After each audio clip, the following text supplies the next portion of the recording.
네, 안녕하세요.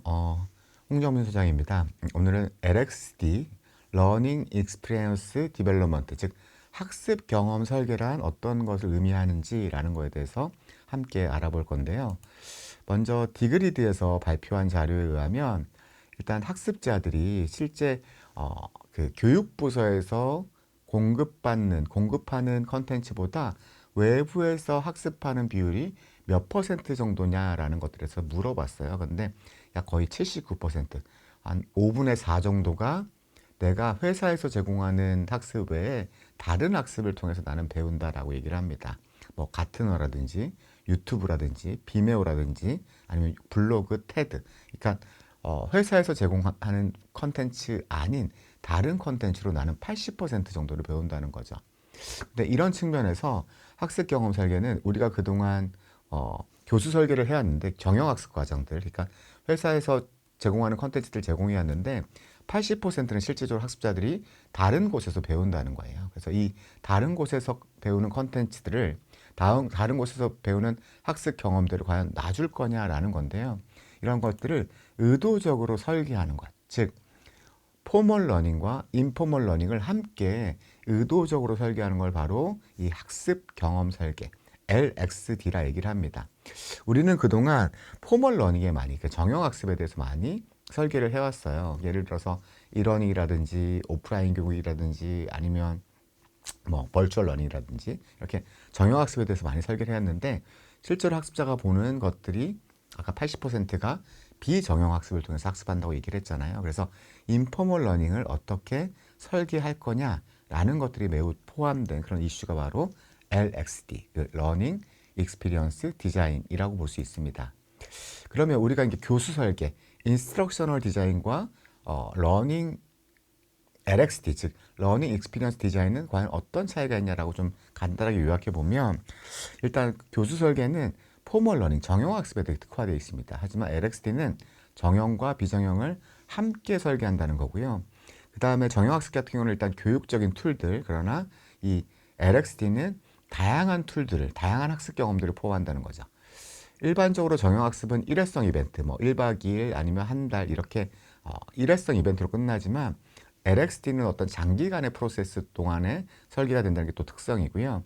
어, 학습 목표 달성이라면 LXD는 어떤 비즈니스 성과 중심으로 간다라는 것도 또 특성일 수 있습니다. 그리고 교수 설계는 약간 교수자 중심의 설계라면 LXD는 학습자 중심의 설계로 이루어진다는 게 또 특성이고요. 그리고 교수 설계는 LMS, 러닝 매니지먼트 시스템이라는 LMS에 이제 탑재되는 경우가 많은데 그 LXD 같은 경우는 LXP, 러닝 익스피리언스 플랫폼을 활용한다는 게 또 특성이라 볼 수 있습니다. 가장 큰 특성은 요약하자면 교수 설계는 정형 학습을 중심으로 구성된다면 LXD는 비정형 학습을 통해 구성된다라고 말씀드릴 수 있고요. 그러면 LXD를 어떻게 설계하냐라는 건데요. 그게 정형 학습은 놔두고 비정형 학습을 크게 나누어 봤을 때 크게 인터디펜던트와 인디펜던트 두 가지에 대해서 추가적인 아니면 함께 설계를 한다라고 보시면 될 것 같아요. 인터디펜던트란 말은 뭐냐면 상호작용을 설계하는 거예요. 그리고 인디펜던트라는 건 뭐냐면 학습자들에게 어떤 인베디드된 서포트를 해주는 거죠. 어떤 자료라든지 아니면 툴들을 서포트 해주는 걸 얘기합니다. 그래서 제가 이제 한번 쭉 정리를 한번 해봤는데요. 모멘트 오브 니드를 먼저 설명을 드리면 이 모셔의 이론으로 교육이 필요한 순간을 얘기하는데 처음 배울 때, 더 알고자 할 때, 배운 걸 적용하고자 할 때, 그리고 문제가 나한테 업무에 문제가 생겼을 때, 나한테 큰 변화가 필요할 때 이 교육이 필요로 합니다. 각각의 모멘트 오브 니즈에 따라서 저희가 인디펜던트와 인터디펜던트에 대한 것들에 대해서 한번 다양한 방식들에 대해서 소개를 해놨는데요. 예를 들어서 처음 배울 때는 뭐 오리엔테이션 영상이나 마이크로러닝 이런 것들이 적절하겠죠. 인디펜던트 방식. 그리고 더 알고자 할 때는 어떤 상호작용은 온라인 포럼이나 팟캐스트. 그리고 뭐 일단 인디펜던트 방식 자료를 제공하는 쪽에서는 도서 서비스나 기사 서비스. 그리고 실제 업무에 적용하고자 할 때는 그 상호작용인 방식은 상호공유 게시판이라든지 멘토링이라든지 SNS 연결이 있을 수 있고요. 실제 자료나 툴 같은 경우는 워크시트, 진단지, 적용 사례들이 있을 수 있습니다. 나한테 문제가 생겼을 때는 뭐 코칭이나 전문가 Q&A 게시판, 문제 해결, 어, 문제 해결 워크샵 이런 것들이 필요하겠죠. 그리고 자료나 툴 같은 경우는 논문 서비스, 전문 지식 서비스, 뭐 원클릭 해결 방안 이런 것들에 대한 다양한 툴들이 있을 것 같습니다. 마지막으로 이렇게 큰 변화가 필요할 때는 전문가 연결이나 어떤 외부 세미나를 통해서 어떤 큰 인사이트를 얻는 게 또 중요할 수 있겠죠.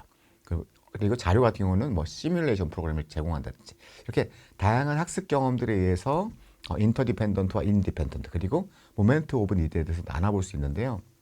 예를 들어서 신입사원 교육을 한번 설계해 본다라고 하면 신입사원 입문 과정을 좀 설계해 봤어요. 그래서 처음 배울 때는 오리엔테이션 영상과 회사에서 자주 쓰이는 용어를 마이크로 러닝으로 한번 플랫폼으로 제공해 볼까? 이렇게 설계를 할 수가 있을 것 같고요.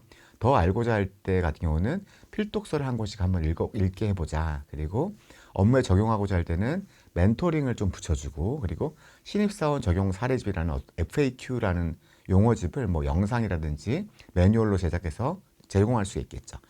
그리고 어떤 신입사원들이 업무할 때 문제가 생겼을 때 전문가 Q&A 게시판을 제공한다든지, 그리고 변화가 필요할 때 같은 경우는 선배와의 대화라든지 CEO 미팅으로 설계를 할 수 있을 것입니다. 이런 식으로 전반적인 학습 경험들을 정형 학습과 비정형 학습을 섞어서 LXD 학습 경험들을 다양화해서 학습 효과, 학습 목표를 최대한 달성할 수 있도록 설계하는 것이 바로 LXD, Learning Experience Design, 즉 학습 경험 설계를 할 수 있습니다. 오늘 학습 경험 설계에 대해서 명확하게 좀 이해하고 넘어가는 시간이 되었다면 바람이고요. 오늘 강의는 여기까지 마치겠습니다. 감사합니다.